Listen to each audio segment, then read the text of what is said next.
Special update পাওয়ার জন্য subscribe করে bell আইকনে ক্লিক করতে ভুলো না।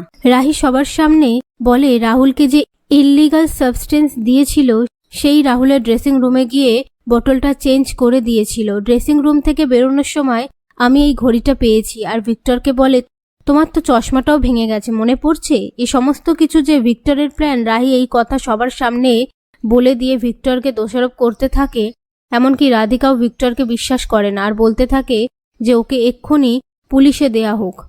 পাশ থেকে ভিক্টর কিছু একটা বলতে গেলে রাহুল ভিক্টরকে মারধর করতে থাকে। তখন রাহুলকে আটকায়।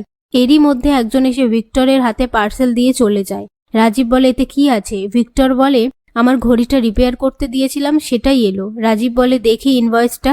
ভিক্টর ইনভয়েসটা দেখালে রাজীব বলে তাহলে কি ভিক্টর ঠিক কথা বলছে?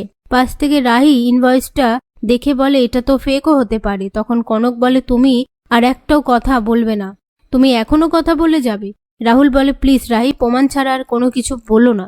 তারপর রাধিকা ভিক্টরের কাছে ক্ষমা চাইলে ভিক্টর বলে তুমি আমাকে পুরো ভেতর থেকে মেরে দিয়েছো, আমি আর বেঁচে থেকে কি করব? আমি নিজেকে শেষ করে দেব।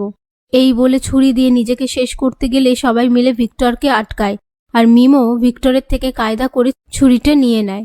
এরপর ভিক্টর নাটক করে রাধিকাকে বলে তুমি আর টিনটিন এখানে থাকো, আমি চলে যাচ্ছি। রাধিকা বলে আমরা গেলে সবাই একসাথেই যাব। এই নিয়ে তারা কথা বলতে থাকে। তার মধ্যে রাহি দুটো ঘড়ি নিয়ে দেখতে থাকলে রাজীব সেটা দেখতে পেয়ে রাহিকে বলে তুই কি দেখছিস? রাহি বলে এই ঘড়িটা দেখে মনে হচ্ছে পুরনো, আর যেটা এলো সেটা দেখে মনে হচ্ছে একদম ব্র্যান্ড নিউ। এই কথা শুনে ভিক্টর ভয় পেয়ে যায়।